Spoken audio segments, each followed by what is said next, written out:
Olá, minha amiga auditora fiscal, olá, meu amigo auditor fiscal. Mais um vídeo da nossa série, da nossa nova série, né, que eu aprendi sobre o sindicato, para a gente poder compartilhar aqui os aprendizados dessa experiência à frente da DS Belo Horizonte.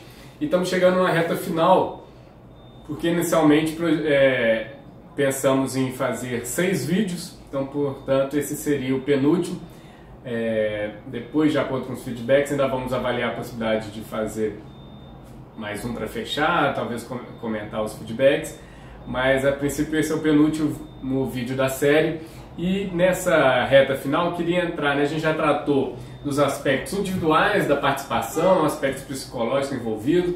Nos últimos 2 vídeos tratamos de regras do estatuto, como que isso influencia a dinâmica do sindicato na perseguição dos nossos objetivos. E agora, nos últimos 2, queria entrar numa análise mais conjuntural da campanha salarial própria que a gente viveu durante todo esse período de mandato, né? A gente vem nela desde 2015, pelo menos, e também fazer um balanço da nossa gestão, dessa nossa experiência no último vídeo. Mas hoje eu queria tratar então da campanha salarial.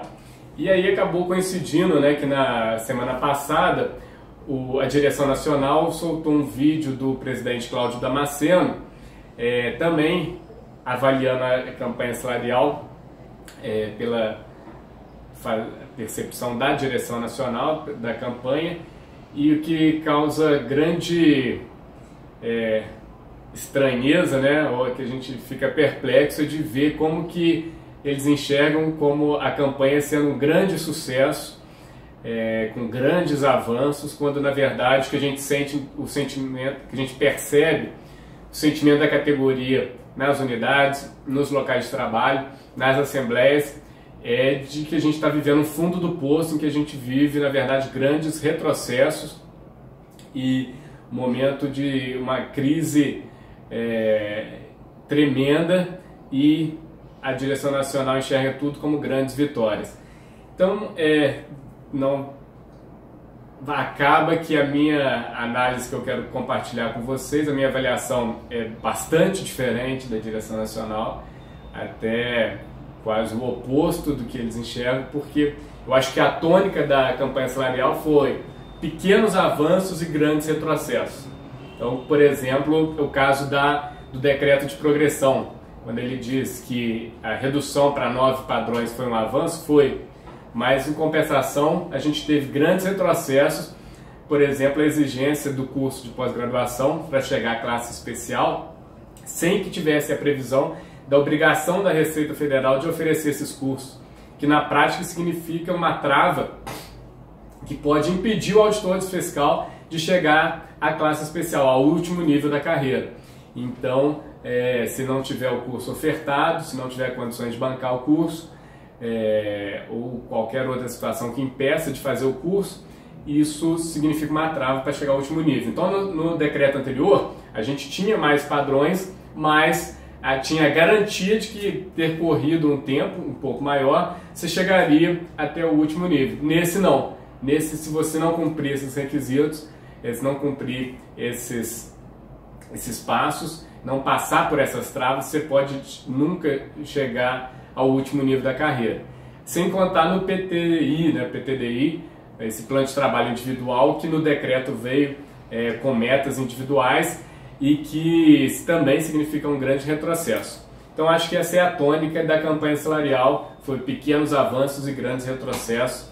E eu queria aprofundar essa análise e lendo para vocês a minha declaração de voto na Assembleia de março de 2016.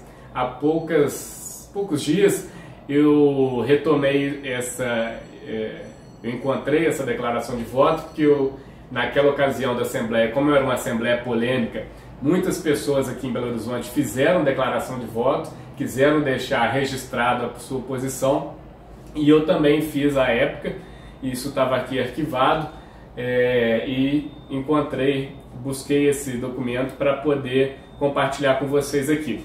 Então isso aqui foi 18 de março de 2016, logo depois da Assembleia eu apresentei essa declaração de voto. dizendo o seguinte: declaro e registro meu voto não contra o indicativo número 1 dessa Assembleia Nacional e contra a proposta do governo. Voto não porque a proposta remuneratória de bônus de eficiência, não extensiva integralmente aos aposentados, é uma forma imoral e inconstitucional de burlar o direito à paridade dos auditores fiscais que ingressaram no serviço público até 2003. Além disso, a proposta precariza o direito de aposentadoria de todos os auditores fiscais, inclusive quem está na regra intermediária da média das 80% maiores contribuições e aqueles que estão sujeitos ao FUNPRESP. Voto não porque a proposta foi construída com o objetivo claro de dividir a categoria e enfraquecer nosso sindicato, criando dificuldades adicionais para mobilizações futuras e constrangendo o nosso direito de reivindicação. Voto não, por fim, como protesto à forma como a negociação foi conduzida pela Direção Nacional do Sindifisco, que fez a opção política pela defesa do bônus a qualquer preço, não sabendo evitar a armadilha do governo de nos jogar uns contra os outros e sendo conivente com a quebra da paridade. Na minha avaliação, faltou coragem à DEM para capitalizar a maior mobilização da história da Receita Federal em avanços definitivos para a categoria, sem aceitar a perda de direitos e conquistas históricas como subsídio à paridade. É isso.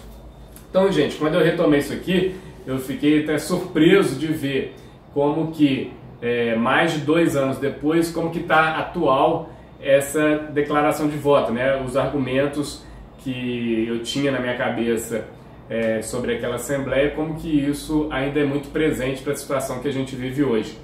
E aí, e digo assim, e muitas coisas, né, que a gente previa como desdobramento daquela decisão, como é que isso realmente aconteceu, e por outro lado, uma que a gente sequer, uma consequência nefasta, prejudicial, que a gente sequer teve a oportunidade ainda de observar, que é o reflexo desse bônus de eficiência no enfraquecimento de mobilizações futuras, né?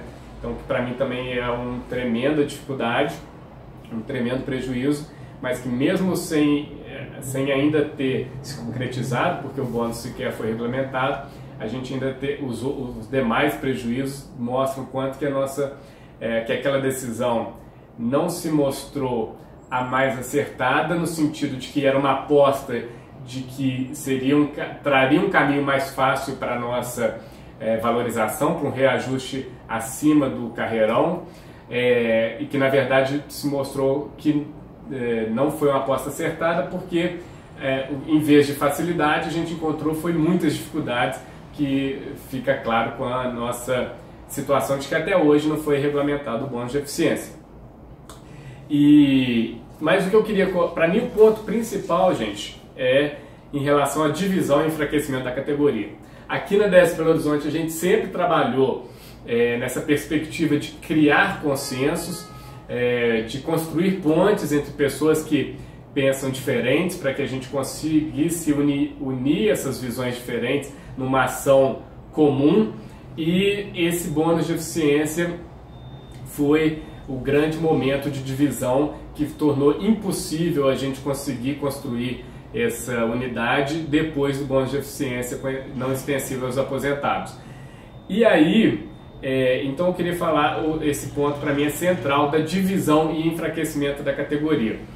E aí, para mim, é muito curioso, ou deixa a gente assim perplexo de ver a argumentação da direção nacional de que o problema dessa divisão são os outros, né? É como se quem pensa diferente de mim. Então, como resolver a união, essa divisão? Não é trazer um caminho, uma estratégia que permita esses interesses confluir, e sim obrigando a quem pensa diferente a pensar igual a mim. Parece que é isso que está por trás na argumentação da direção nacional. Então isso não é essa a realidade. Quando a gente toma uma decisão, a gente tem que saber que vai haver consequências, que tem outros grupos de interesse, como que esses grupos de interesse vão se comportar a partir daí, e você não prevê a reação dos outros grupos de interesse é uma completa falta de estratégia e é enfraquecer a sua posição, e diminuir as possibilidades de concretizar a sua deliberação. Então foi isso que aconteceu. A gente decidiu, a direção nacional atuou com obsessão por esse bônus e a partir daí ficou cada grupo de interesse que se opôs à concretização desse bônus de eficiência foi apontado como culpado para a não realização do nosso objetivo, quando na verdade era a reação natural e previsível dessa decisão. Então acho que o caminho foi errado e não a continuidade. Desde o nascimento a gente já sabia que a gente enfrentaria essas dificuldades e que essa decisão enfraqueceria a categoria. Então, como que eu enxergo isso? Porque eu vejo que foi um erro. Eu acho que hoje, depois de tudo que a gente passou, uma parte maior da categoria percebe que foi um erro. Muitos do que votaram a favor do bônus percebem que eu achei que seria um caminho mais fácil, mas não foi, o que foi prometido não se concretizou, então a gente devia voltar para o subsídio, devia tentar a equiparação com a Polícia Federal. A gente ouve muito isso nos corredores, de colegas que votaram a favor do bônus naquela época e que hoje já percebe que foi uma enganação. E aí, aqui, eu só consigo entender isso de uma obsessão pelo bônus da direção nacional em parceria com a administração da Receita. Então, acho que para a administração da Receita, isso estava claro, é um projeto dessa administração, dos anos do Rachid à frente da Receita, de querer esse bônus de eficiência dentro do formato de gestão, da cultura organizacional que ele está consolidando cada vez mais, de buscar a avaliação individual, que está claro na progressão agora. E eu acho que o último passo ainda é atrelar o bônus com atingimento de metas individuais. Então isso não está colocado por enquanto, mas eu acho que seria o próximo passo. Então, desse lado da administração, é fácil entender qual que é o objetivo, está dentro dessa visão de receita que a administração tem, que para mim é tão prejudicial aos interesses dos auditores fiscais. Mas pelo lado da direção nacional é difícil entender essa obsessão, mas eu acho que passa por essa aposta na parceria com esse modelo negocial de buscar uma parceria com a administração e não querer tornar o sindicato totalmente sem combatividade. E eu acho até também, eu fico pensando que pode ter a ver com uma aposta na importância das ações judiciais, porque todo o período do subsídio a gente teve poucas ações judiciais relevantes e essa direção nacional sempre deu muito destaque para as ações judiciais, para a disputa.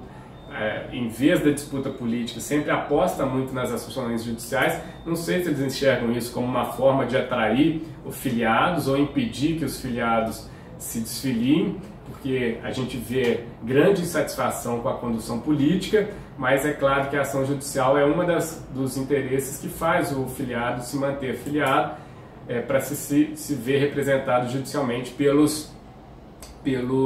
sindicato. Então, no período de subsídio, a gente praticamente não teve ações relevantes e agora, com esse bônus, com a volta para o vencimento básico, a gente já vê a proliferação de ações judiciais, como a começar pela ação da paridade. Então, não sei se isso explica essa obsessão da direção nacional. E aí, gente, dentro disso, o vídeo ficaria muito longo se eu entrasse nas questões da pauta não remuneratória, que para mim é outro exemplo claro de que a gente não teve avanço, teve pequenos avanços com grandes retrocessos. Basta falar, a questão da autoridade, a gente sempre buscou a autoridade administrativa do CTN, que é a verdadeira autoridade fiscal, e só o que a gente conseguiu foi a autoridade tributária aduaneira no exercício de suas atribuições, então a autoridade mitigada. Então sempre que a gente tocava nesses pontos sensíveis para verdadeiro reconhecimento do auditor fiscal, a gente era travado, como por exemplo a questão das prerrogativas e garantias do cargo, outra questão que para mim sempre foi muito sensível, a questão do livre de convencimento no exercício das suas atribuições, assim como a gente tem para o caso da RJ dos jogadores nas outras atividades, isso a gente seria um grande avanço, mas que a gente também foi brecado, a gente não conseguiu. E eu acho que isso tudo está envolvido com modelo de RFB. Eu acho que eu queria aprofundar isso no próximo vídeo. Eu acho que a atual administração tem um modelo de Receita Federal que não privilegia os auditores, em que nesse modelo os auditores não têm um papel forte, e sim os gestores, e tudo isso travou esses avanços da pauta remuneratória. O que talvez o avanço que a gente teve foi a consciência da categoria da importância da pauta não remuneratória. Mas os pequenos avanços que a gente teve foram, na verdade, sobrepassados por grandes retrocessos que estão consolidando esse modelo da administração da Receita, em que os gestores têm um protagonismo e os auditores fiscais são nivelados por baixo como os demais servidores. Só para fechar, gente, eu queria falar então que dentro disso eu acho que a gente precisa projetar um novo ciclo, uma nova campanha salarial, a gente rever esse caminho, a gente tem que buscar reconstruir essa unidade da categoria, e para isso a gente precisa de novas bandeiras, novas pautas, e uma nova direção nacional que vai ser eleita esse ano precisa dar esse outro direcionamento para a gente reconstruir uma unidade. Mas eu queria fechar falando da necessidade da gente pelo menos tirar aprendizados dessa campanha salarial. Eu acho que se a tônica foi essa, pequenos avanços com grandes retrocessos, a gente precisa, para a gente poder retomar e fazer essas lutas de novo, a gente poder superar esses retrocessos, a gente precisa aprender com os nossos erros. Então eu acho que um aprendizado precisa ser esse, que a categoria desunida não vai conseguir nada, a gente precisa reconstruir a unidade para poder avançar na direção possível, né? Então não adianta nada a gente querer ter uma deliberação que certos grupos vão ganhar muito, mas se outros vão perder, e com isso a gente vai ter dificuldade de implementar, e no final das contas ninguém ganha nada. E perdão. Eu acho que um aprendizado importantíssimo é o quanto que a gente não pode ter greve por tempo indeterminado, assim, esse greve por 5, 6, 7, 8 meses. Isso não existe, gente. Isso só serve para desacreditar esse instrumento de greve. Isso está claro. Se a gente não conseguiu incomodar o governo até agora, a gente vai conseguir 8, 9 meses, vai conseguir mais um mês. Então, greve é o instrumento mais precioso dos trabalhadores e tem que ser bem aplicado. Não pode ser essa greve de mentirinha que foi orquestrada pela direção nacional. Então, e aqui em Belo Horizonte isso tem sido colocado, que se vier greve para valer, não pode ter exceções. As exceções serviram para enfraquecer o nosso movimento grevista. Então, a greve é para ser utilizada nos momentos críticos em que a gente queira os nossos pleitos estejam para ser alcançados, condicionando ao cumprimento do acordo, ao cumprimento de determinados pleitos bem específicos, mas uma vez tomada essa decisão, tem que ser para valer, sem exceções, parando a Receita Federal e não com atos e protestos marcados contínuos, com uma programação de greve, com ações efetivas, e não essa greve branda, desorganizada, sem um comando forte, sem um objetivo claro, que isso que é o mais importante. E em relação às retaliações, isso foi uma vergonha, a gente não pode aceitar as retaliações que aconteceram, porque isso desestimula os colegas a participar nas próximas mobilizações, e esse modelo negocial em que não tem enfrentamento. Isso mostrou os seus limites, mostrou a sua inadequação, que o seu fracasso realmente ficou claro nessa campanha salarial do modelo adotado pela atual direção nacional, de que a gente precisa de um sindicato combativo. Gente, teria muito mais, o vídeo já está longo demais, mas eu acho que deu para resumir a minha impressão sobre a campanha salarial, e no próximo vídeo tento aprofundar mais alguns pontos. Então quero agradecer por ter assistido e convidar a assistir o restinho, os outros vídeos da série, e para a gente poder concluir essa nova série de vídeos. Então obrigado, até a próxima. Abraços.